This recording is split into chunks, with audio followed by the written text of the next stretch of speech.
नमस्कार, times of Swaraj में आप सबों का स्वागत है और मैं हूं संतोष सिंह।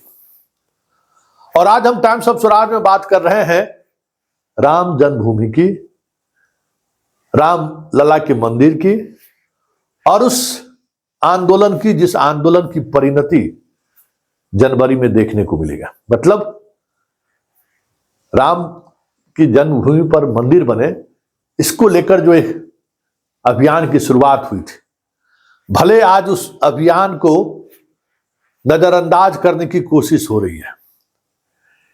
इस लक्ष्य को प्राप्ति करने के तमाम उन इतिहासों को दफन करने की कोशिश हो रही है, यह अलग बात है।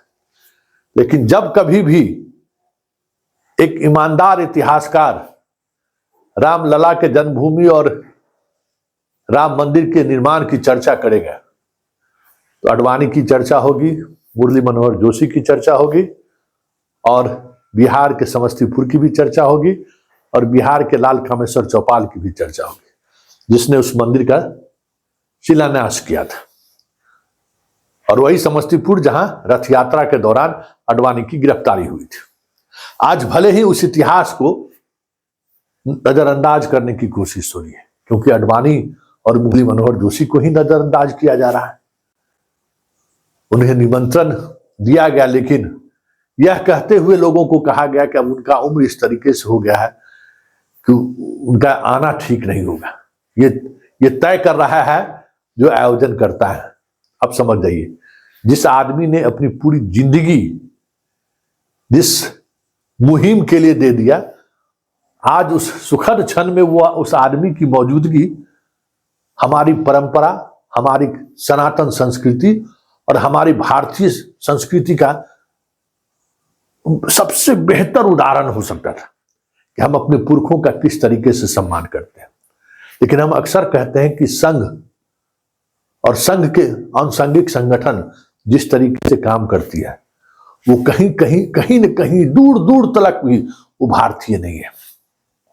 उन्हें भारतीयता से भी नफरत है, उन्हें भारतीयता से भी नफरत है, भारतीय से भी नफरत है, भारतीय संस्कृति और लोक कला से भी उन्हें नफरत है, उन्हें तिरंगा से भी नफरत है। और ये नफरत करने वाले लोग एक पीढ़ी के नहीं है, वो पीढ़ी दर पीढ़ी चले आ रहे हैं। इसलिए आज उन्हें अडवाणी से नफरत है, मुरली मनोहर जोशी से नफरत है, क्योंकि वो इतिहास हर वक्त अपने तरीके से लिखने की कोशिश करता है। और जिसका खुद का इतिहास नहीं रहता है ना, वो अक्सर इस तरीके की गलती कर बैठता है।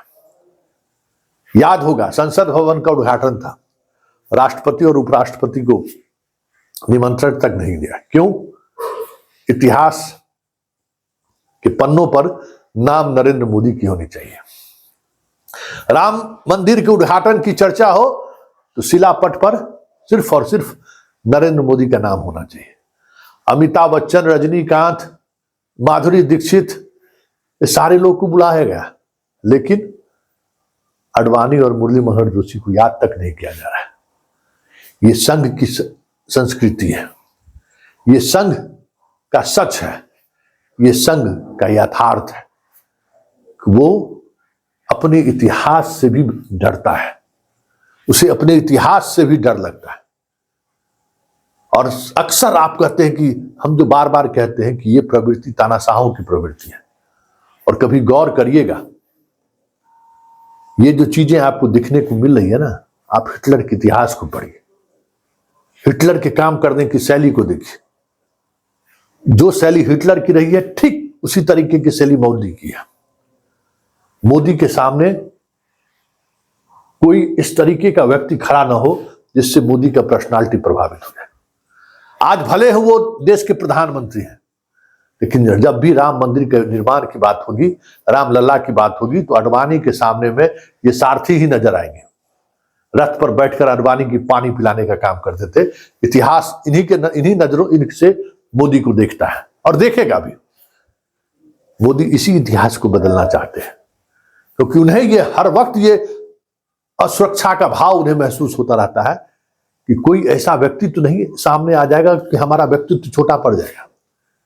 इसलिए अडवाणी को निमंत्रण नहीं है, मुरली मनोहर जोशी को भी निमंत्रण नहीं है, बाकी लोग तो अब इस दुनिया में रहे ही नहीं उस आंदोलन से जुड़े हुए, लेकिन कम से कम गुजरात का वो 2 लल्ला जिसकी गोली लगने से मौत हुई थी, कम से कम उनके परिवार को तो निमंत्रण मिलना चाहिए था। हमें लगता है कि उसमें संशोधन होगा, लेकिन ये भी वो नहीं करेंगे, क्योंकि वो जो इतिहास है राम मंदिर निर्माण को लेकर, जिस इतिहास के नायक आडवाणी रहे हैं, उस इतिहास को ही मोदी बदलना चाहते हैं। उस इतिहास को एक नए सिरे से लिखना चाहते हैं। सवाल यह है कि शिलापट पर लिख लेने से अगर ये चीजें अमिट छाप छोड़ दे, तो बहुत सारी चीजें शिलापट पर लिखी हुई है, लोग जानता तक नहीं है।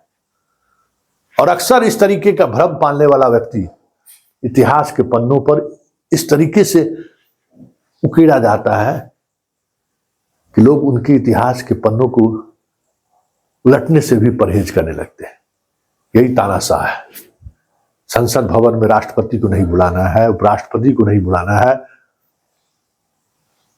आडवाणी को नहीं बुलाना है, मुरली मनोहर जोशी को नहीं बुलाना है, क्योंकि इन्हें अपने परछाई से भी डर लगता है। ऐसे में इन लोगों को बुलाकर क्यों इतिहास के पन्नों में इनका नाम दर्ज करें, ये सोच है मोदी की, और यही सोच कभी हिटलर का भी रहा।